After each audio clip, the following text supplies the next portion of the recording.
बिस्मिल्लाहिर्रहमानिर्रहीम। अस्सलाम वालेकुम नाज़रीन। आज के वीलॉग में दो इंपॉर्टेंट ख़बरें हैं, वो अपडेट्स आपके साथ शेयर करते हैं और उसके ऊपर अपना तज्जिया दे देता हूँ। एक तो एक निजी टेलीविज़न चैनल पे ओन चौधरी, जो इमरान खान साहब के पुराने करीबी साथी रहे, उन्होंने कुछ इल्ज़ामात लगाए इमरान खान की ज़ात के हवाले से और साबिक चीफ जस्टिस साकिब निसार के हवाले से जहांगीर तरीन का उन्होंने जिक्र किया, वो आपसे शेयर करता हूँ और उसके ऊपर फिर अपना तज्जिया देता हूँ। दूसरा, इमरान खान साहब ने एक इंटरव्यू दिया है जिसमें उन्होंने जनरल बाजवा के हवाले से कुछ बातें की और वो जो उनका बयानिया बैरूनी साजिश के हवाले से साइफ़र की जो बात करते थे,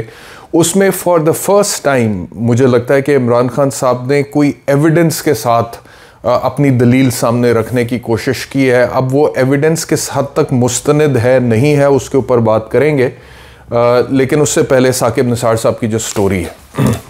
मैं आपसे अर्ज़ करूं कि एक निजी टेलीविज़न चैनल पे ओन चौधरी ने यह कहा जी कि इमरान खान साहब जो थे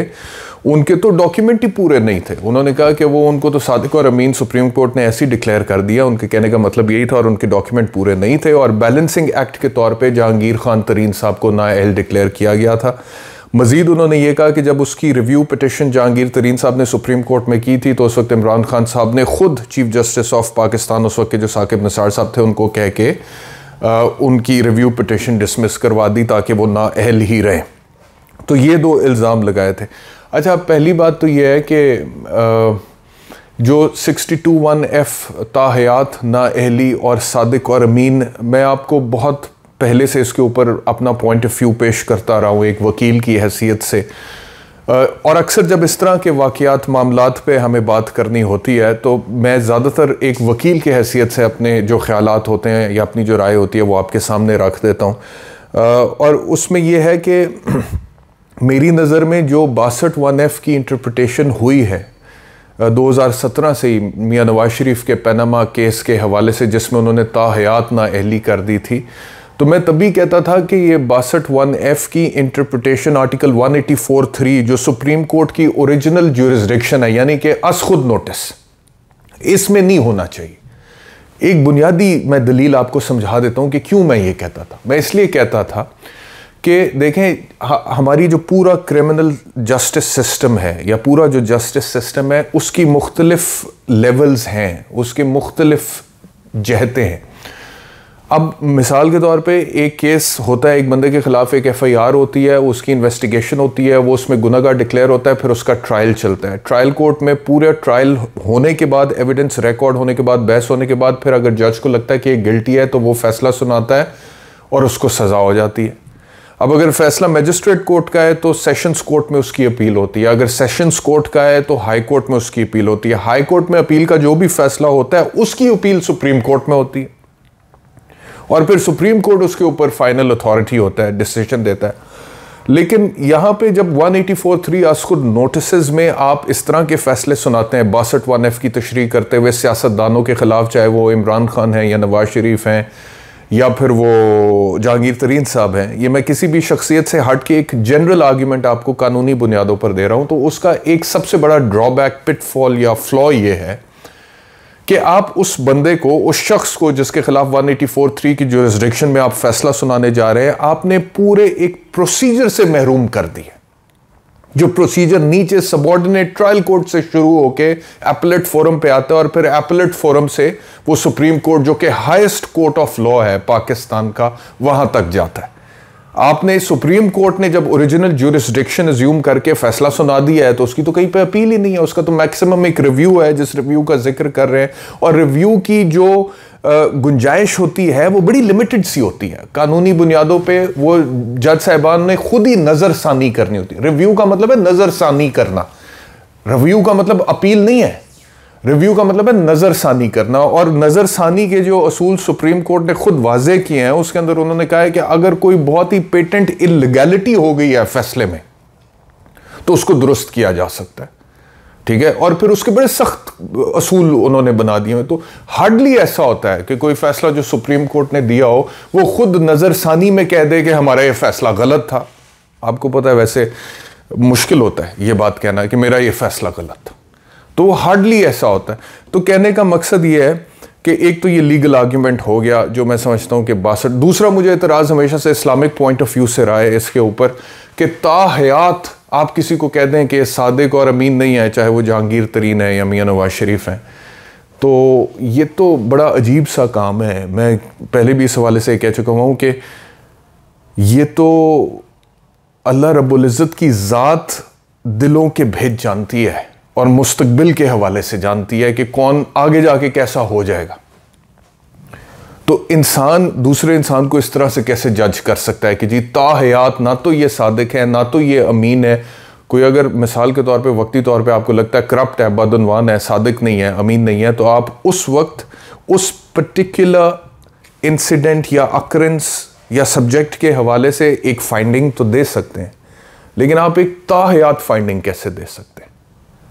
कि ताहयात ना तो ये सादिक है ना ये अमीन है। तो ये सुप्रीम कोर्ट के इस फैसले में इस्लामिक जूरिस्प्रूडेंस के पॉइंट ऑफ व्यू से मुझे ये कमी नज़र आती है। तो कानूनी बुनियादों पर ये चीज़ें आपके सामने रखना ज़रूरी था। अब आ जाते हैं इस इल्ज़ाम की तरफ। इसका जवाब आया साकिब निसार साहब की तरफ से। उन्होंने कहा कि आला तरीन फ़ौजी अफसरों समेत किसी में ये जुर्रत नहीं थी कि कोई रायत हासिल करने के लिए इनसे रब्ता करे। ये जो कह रहे थे ऑन चौधरी के जी इमरान खान साहब ने साकिब निसार साहब को फ़ोन करके डायरेक्टली कहा कि आप डिसमिस कर दें, तो वो कह रहे हैं कि आला तरीन फ़ौजी अफसरों समेत किसी में ये जुर्रत नहीं थी कि कोई रायत हासिल करने के लिए उनसे रब्ता करे। इमरान खान अपने या जहांगीर तरीन के लिए मुझसे रब्ता करने के बारे में सोच भी नहीं सकते थे। उन्होंने अपने तहरीरी जवाब में ये भी कहा है कि इनके साथ उस बेंच में जस्टिस फैसल अरब और जस्टिस उमर अता बंदयाल भी थे जिनके किरदार पर कोई सवाल नहीं उठ सकता। तो ये साकिब निसार साहब की तरदीद आई है इसके हवाले से। अब मैं आपसे अर्ज़ करूं कि ये जो ऑन चौधरी की दलील है कि वो कहते हैं कि जी इमरान खान साहब ने खुद ही उनको कह दिया था, ये मुझे भी बड़ा अजीब सा लगता है कि एक प्राइम मिनिस्टर जो है वो एक चीफ जस्टिस को डायरेक्टली कॉल करके कहे कि आपने इस केस में ये फ़ैसला सुनाना है। अगर तो ये ऐसे मामलात होने लगे और इस तरह से फ़ैसले सुनाए जाने लगे, फिर तो कोई रूल ऑफ लॉ रह ही नहीं जाता ना, फिर तो कुछ भी नहीं है। फिर तो जो हुक्मरान वक्त है वो काज़ीउल क़ज़ा यानी कि चीफ जस्टिस को कह सकता है कि ऐसे फ़ैसला सुनाने और वो सुना दे, तो फिर ये मामला जो है कानून का तो रह ही नहीं जाता, ये तो फिर नेपोटिज़म का मामला रह जाता है। दूसरा ये है कि ये जो साकिब निसार साहब के हवाले से वो कह रहे हैं कि जी साकिब निसार साहब के हवाले से बहुत सारी बात हो सकती है, लेकिन ये बात मेरी समझ में, जानता हूँ साकिब निसार साहब की अदालत को मैंने बहुत क्लोजली मॉनिटर किया, ऑब्ज़र्व किया। जब वो हाई कोर्ट में थे तो उस ज़माने में कुछ केसेस में उनके सामने पेश भी हुआ एक वकील की हैसियत से मुख्तलिफ़ केसेस में। लेकिन ये जो बात वो कर रहे हैं कि साकिब निसार को डायरेक्टली इमरान खान ने फ़ोन करके बोला होगा कि इसका ऐसी फ़ैसला आपने सुनाना है रिव्यू का, तो ये मेरी समझ में नहीं आता, ऐसे नहीं हो सकता। वो रिव्यू का अपना ही स्कोप बहुत लिमिटेड सा सुप्रीम कोर्ट ने वाज़िया किया हुआ है, और सुप्रीम कोर्ट अपना जो फ़ैसला एक दफ़ा सुना देती है बहुत ही मुश्किल होता है, शाज़ो नादिर 100 में से शायद किसी एक केस में होता हो या 500 में से 1000 में से किसी एक केस में होता हो कि वो रिव्यू में अपने फ़ैसले को तब्दील कर दे, मुख्तलिफ कर दे। तो जो ऑन चौधरी इल्ज़ाम लगा रहे हैं वो ये कह रहे हैं कि रिव्यू पिटिशन में इमरान खान ने डायरेक्टली फ़ोन किया साकिब निसार को कि आप इसको डिसमिस कर दें, इसको नाइल ही रहने दें जहांगीर तरीन को। तो बंदा ये पूछे कि भाई वो खुद कह रहा है कि प्राइम मिनिस्टर ने ये कहा, तो कहने का मकसद ये है कि वो रिव्यू पिटिशन की बात करें, वो ओरिजिनल फैसले की बात नहीं कर रहे हैं। और ओरिजिनल फैसला हो रहा था दिसंबर 2017 में, हनीफ अब्बासी की पिटिशन थी जो इमरान खान और जहांगीर तरीन दोनों की नाइली के हवाले से हनीफ अब्बासी ने फाइल की थी। और उसका जब फैसला आया था 15 दिसंबर 2017 को, तो सुप्रीम कोर्ट ने इमरान खान को सादिक और अमीन डिक्लेयर करते हुए कहा कि ये अहल हैं, और जहांगीर तरीन के हवाले से बहुत सारे इल्ज़ामात थे, इनसाइडर ट्रेडिंग के, बाकी दीगर इल्ज़ामात थे, और उन्होंने कहा कि ये हमें बादी नज़र में सादिक और अमीन नज़र नहीं आते हैं, तो उनको नाइल करार दे दिया था। तो उस टाइम पर तो ऑन चौधरी भी जो उनका स्टेटमेंट है वो असल फैसले के हवाले से नहीं, और मैंने आपको कहा है कि रिव्यू जब होता है तो वो रिव्यू का तो स्कोप भी बड़ा लिमिटेड सा होता है। तो ऑन चौधरी के इस स्टेटमेंट को इस तरह से किसी सूरत इंटरप्रेट नहीं किया जा सकता कि सुप्रीम कोर्ट ने ये जो फैसला सुनाया था ये इमरान खान के कहने पे सुनाया था, क्योंकि ओरिजिनल फैसला तो बकौल ऑन चौधरी के इमरान खान तब प्राइम मिनिस्टर थे जब उन्होंने कहा, अगर ये बात दुरुस्त भी मान ली जाए फॉर अ मोमेंट, तो जो ओरिजिनल फैसला है वो तो इमरान खान के प्राइम मिनिस्टर बनने से तकरीबन 10 महीने पहले सुनाया गया था, दिसंबर या 8-9 महीने पहले सुनाया गया था, दिसंबर 2017 में, और इमरान खान प्राइम मिनिस्टर बनते हैं अगस्त 2018 में, और फिर रिव्यू पिटिशन का फैसला होता है दिसंबर 2018 में, यानी कि ओरिजिनल फैसले के, असल फैसले के तकरीबन 1 साल बाद। और 1 साल बाद जब रिव्यू पिटिशन का फैसला हो रहा है तो भाईजान बहुत मुश्किल है किसी भी जज के लिए या सुप्रीम कोर्ट के लिए या कोर्ट के लिए कि वो नजरसानी में अपनी फैसले को कह दे कि हमने बड़ा फजूल फैसला सुना है, बड़ा गैर कानूनी फैसला सुना है। ये होता नहीं है, बहुत ही कम होता है। मैंने आपको बताया, आप रिव्यू किसी भी वकील से, सुप्रीम कोर्ट के वकील से जाकर पूछें तो ये बिल्कुल ही फजूल सा एक आर्ग्यूमेंट है कि रिव्यू पिटिशन में इमरान खान ने कॉल किया था साकिब निसार को, इस वजह से साकिब निसार ने रिव्यू पिटिशन जहांगीर तरीन की डिसमिस करके उनको नायल करार दे दिया, क्योंकि भाई तब तक तो तीर कमान से निकल चुका था। जहांगीर तरीन 1 साल पहले नाअहल करार दे दिए जा चुके थे और वो जितने भी मामलात हैं उनके कारोबार के हवाले से या वो डॉक्यूमेंट्स के हवाले से या इनसाइडर ट्रेडिंग के हवाले से वो कुछ सीरियस मामलात थे। वो इतने कोई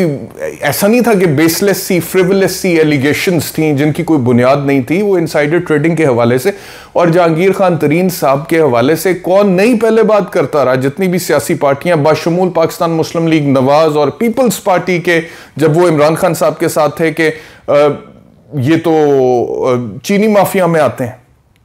तो खुद तो ये कहते रहे कि वो चीनी माफिया में आते हैं। अब वो पीएमएलएन का हिस्सा बन गए हैं तो पीएमएलएन जहांगीर तरीन साहब की नाअहली को